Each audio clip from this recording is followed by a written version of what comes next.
Hi everyone, here is Mod D. With this we are performing what-if analysis. So what-if analysis allows us to say, well, what if this happens? It gives us different scenarios that we could figure out. So the first thing we're going to talk about is data tables. Not the data tables we created before. Those are just tables, not data tables. Those are regular tables. What we're doing now is making a data table. In order to make data tables, you have two different kinds. There's a single input and there's a two input data table. And you actually find these data table in the data tab. We spend a lot of the time in this course in the data tab. So what we're doing is we're taking data table from the data tab, data tools, and you have this right here, what if analysis. We're going to click on data table. That's where we're going to have to go to for it. And it's going to ask for inputs and column inputs and rows. Okay. So before we do that, we need some data. What do we want to do? What are we trying to make? Well, let's say that we had a loan for a house. We wanted to get a $120,000 loan.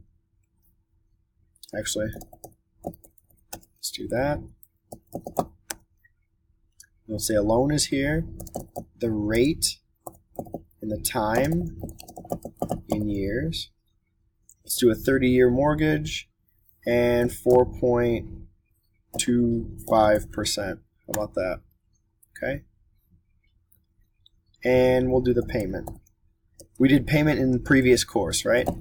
PMT, the rate divided by 12, because this is a yearly rate. I'm looking for a monthly payment. The number of payments is that, 30 years times 12, because I'm looking for a year, 12 payments per year times 30 different years. The PV, principal value, start out with $120,000 that we borrowed. Okay.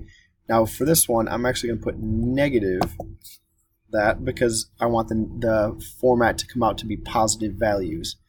Because it's an owing or a negative, it's going to come out negative. And if I put a negative payment, it's going to come out positive because two negatives make the positive, right?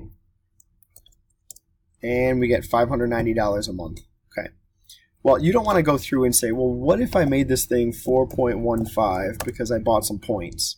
Oh, 583. Okay. Well, what if I made this thing 4%? Just straight up 4. Oh, 572. And you want to remember all these values, right? Well, the easiest way to do that is to make your data table. So let's start out with a single input data table. So for a single input data table, there we go. What we're going to do is we're going to put the payment. We could have that formula here, so equals that formula. It has to be in the form of a formula, okay?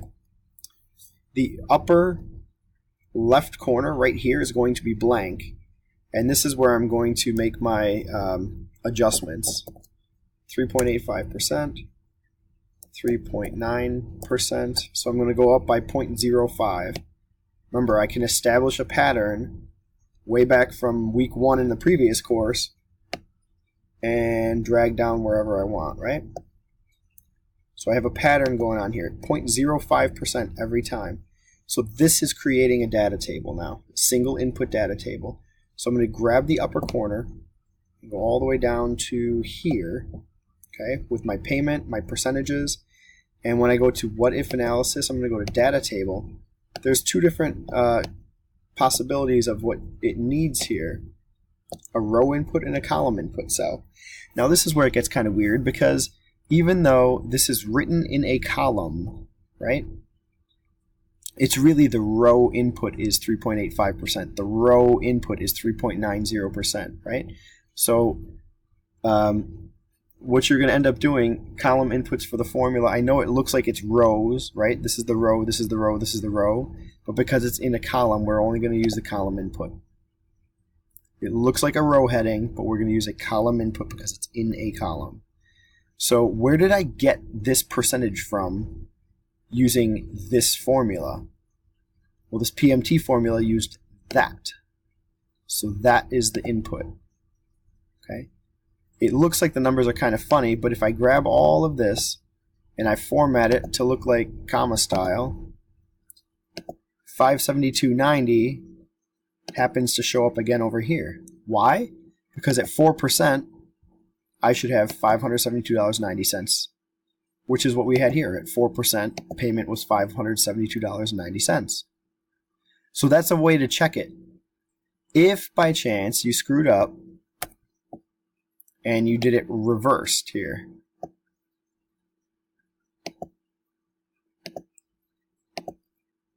say you put it in here instead, 4%, you get nothing. Okay, so it's not really doing anything for you. That's how you know you made the mistake. Go back, data table, column input, 4%. It fixes everything for you. Okay, so that's a single input data table. So now you're looking at it saying, oh great, these are all my options. It's wonderful to have all these options. I see what's going on. Well, what if I don't want a 30-year mortgage? There are ways that you can have different types of mortgages. For example, let me grab all this stuff here, copy, paste. We'll do a 2 input data table.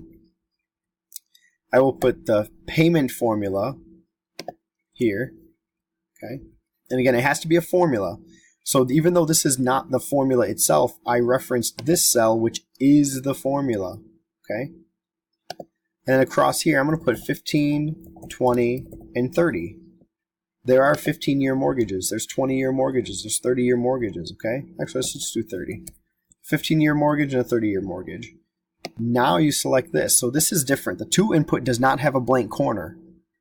That's what's big difference about this thing.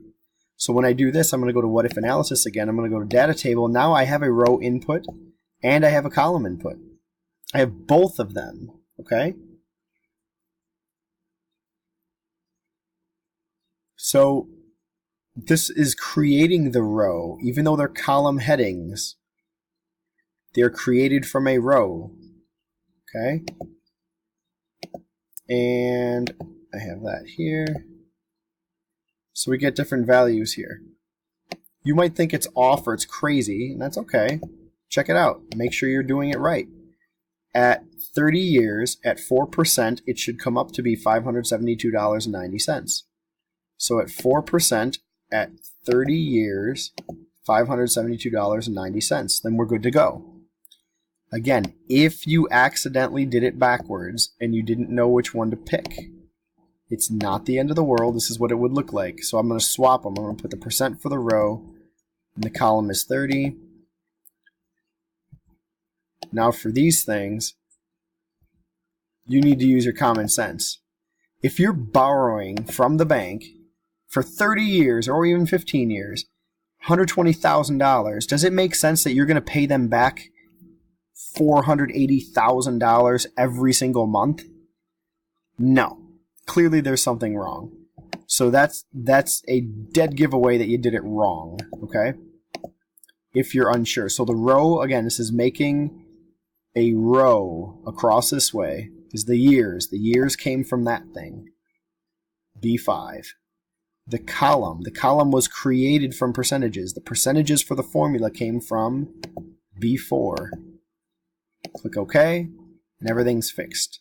Okay, and this is really nice because it ends up letting you see all these different options. Not only do I have certain values here, like, oh, I can go 30 years, I can go up to 4.5%. That's great. What if you wanted to get a 15-year mortgage? Well, the lowest I can go is 878 if you have that kind of money, but you also have to get a lower percentage rate too. So there's give and take. But what it does is it helps you check these things out. Okay. While we're on the subject of goal seeks, basically, we're trying to find out what if this happens, what if that happens. Goal seek is another thing that we saw in what if analysis. Data table is what we've been doing. Goal seek is the other piece. So I'm going to go to this sheet over here.